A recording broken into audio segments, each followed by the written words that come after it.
Hello Crusader fans, I'm Aaron Leavitt and we're trying something new here with the first edition of a Valpo Coaches Show. Here today joining me is Crusader Women's Soccer head coach John Marovich to talk a little bit about their preseason, their first weekend of play, which saw them go 2-0 last weekend, and then the games upcoming this next weekend. Thank you for joining me today, Coach Marovich. Happy to be here. Going back a few weeks to the start of the preseason, you reported to camp August 1st. You had 16 returning players from last year's team, and then you also had a big group of 7 freshmen coming in to kind of merge into those 16 players. And what kind of challenges does it present blending? You've got that big group of returnees, 16 strong, but then 7 newcomers also to kind of merge in with those 16. I think it presents a lot of interesting challenges, some good and some that you have to really work through.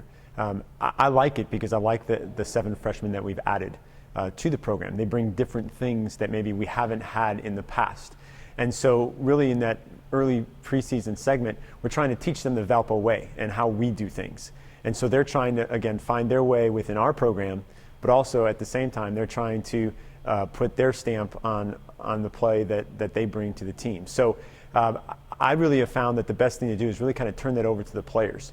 And then the players in their off time away from training, they start to get to know each other. And so as we've gotten into the first weekend of the season, I think that is really starting to show the progress that we have made as far as blending those kids into the system and ultimately learning them what the Valpo way is all about. And speaking of that first weekend of the season, you went 2-0, a pair of 1-0 victories. You beat IUPUI in the season opener Friday night. Luisa Desario, the goal in the 59th minute for the game winner there. And then against Towson on Sunday, another 1-0 victory. It was a penalty kick goal by Tricia Waldecki after Jenny Fassbinder was taken down in the area. And so a pair of 1-0 wins. It sounds like they were close games, but you look at the numbers, you really get into it. IUPUI, you outshot them 26-5, had 12 corner kicks. Towson, 14-4 shot advantage, had 7 corner kicks in that game.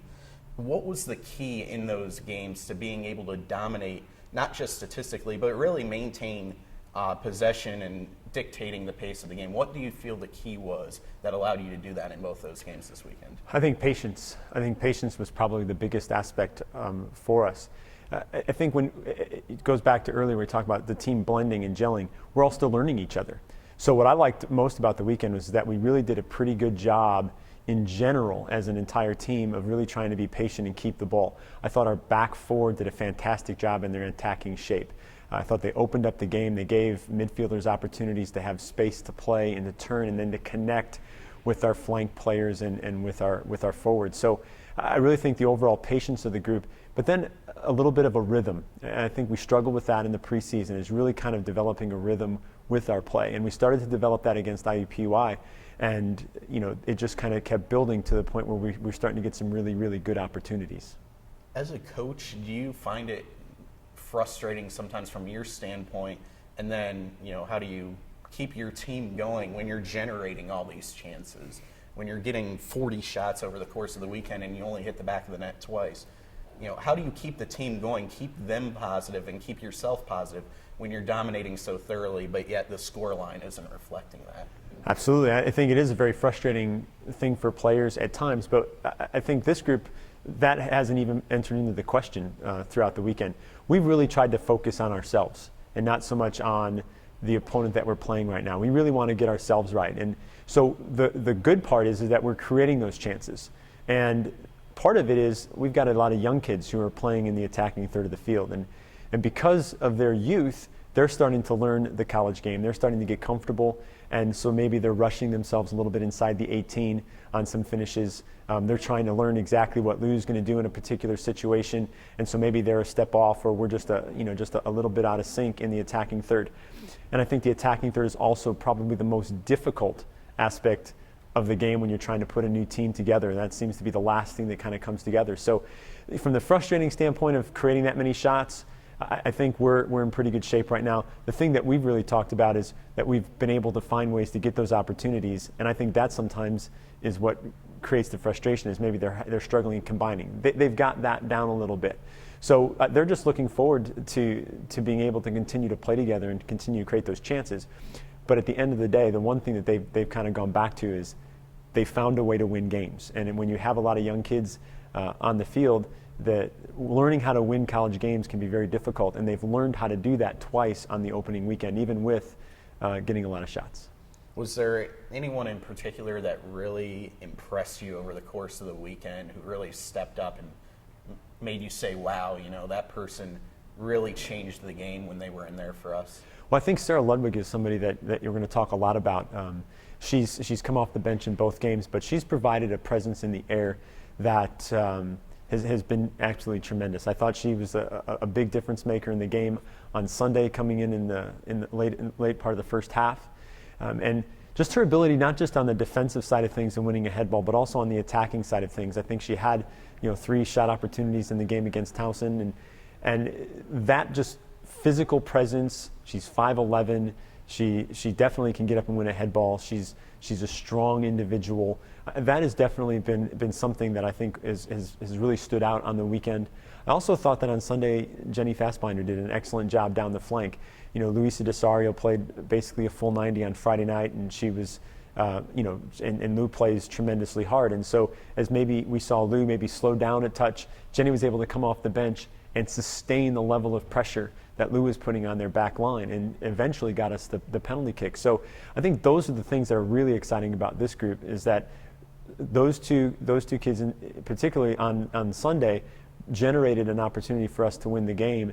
And as we look forward, we're going to continue to, I think, find more and more of those types of kids throughout the course of the year, putting their personality in each game. With all the shot opportunities, all the offense you generated over the course of the 2 games, something that might get overlooked a little is the work of Kristen Mansky in goal. Back-to-back shutouts for the first time in program history to open a season. She made the save she needed to make. She also controlled her area well. As a coach, how assuring is it to know you have that presence in goal, that even if there is a breakdown somewhere on the defensive side of the ball, that you have that presence in Mansky in net? Well, I tell you, I'm glad you asked that question, because any chance I can to talk about the type of work that Kristen has done for us, not just in the 2 shutouts to open up this season, but in her career.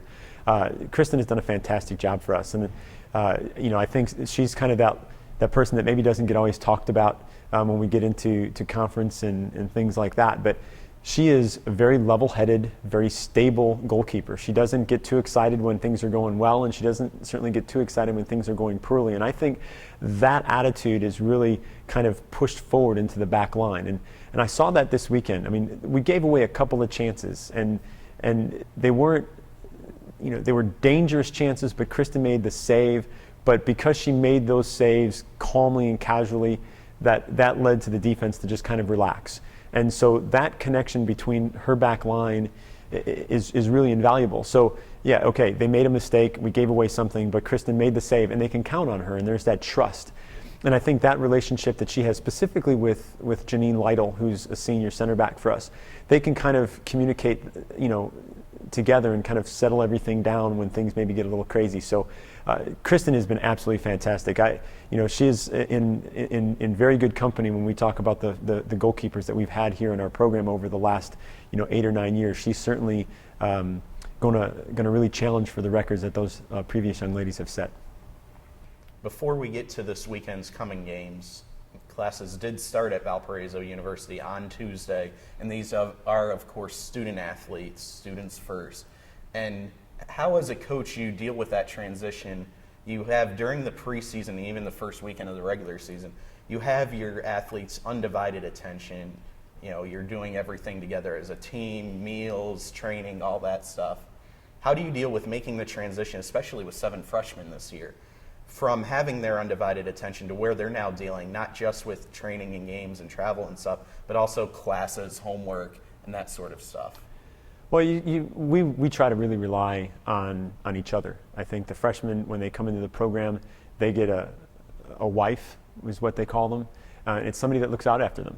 And so as you get into this first week of school, their wife takes care of them. They make sure that they know where they're going, they know what's going to be going on in their day-to-day routine. We try to pare it down a little bit to get into a normal work week as we did last week, so the kids kind of get that feeling of, okay, this is some of the time I may have to study.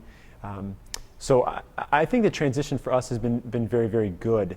We've got a very good group of student athletes. Our team GPA is 3.41. So everybody in the team kind of leans on each other when they get into this time of the year. I actually think it's a nice transition for them. They've been doing soccer for now about 12 days or 13 days in a row, and so that's starting to get a little bit fatiguing on them physically, so this is a nice release for them.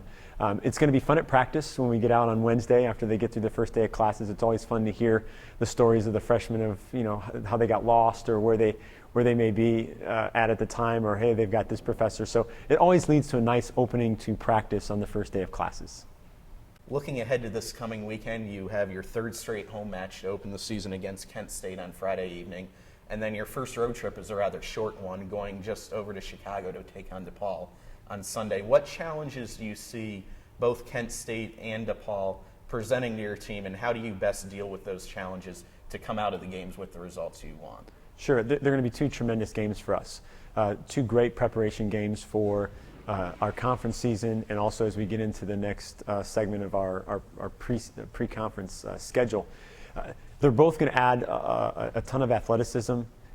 Kent State is a very strong team. They're very good in the air, so we're going to deal with a lot of aerial attack from them. We're going to deal with a lot of pace from them. So that's going to be a nice challenge for our back line, and at the same time, it's going to present us with another opportunity to really have to possess the ball under pressure.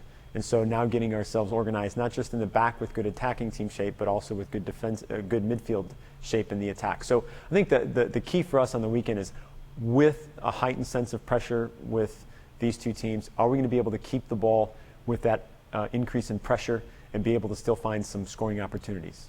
Well, thank you very much for joining me today, Coach Marovich, and I look forward to the next time I sit down with you, hopefully after some more victories. And Crusader fans, stay tuned to ValpoAthletics.com and the Valpo Athletics YouTube page throughout the fall season. We'll be sitting down with a number of coaches of fall sports over the course of the next couple months to get their insights into their squads. Until next time, go Crusaders.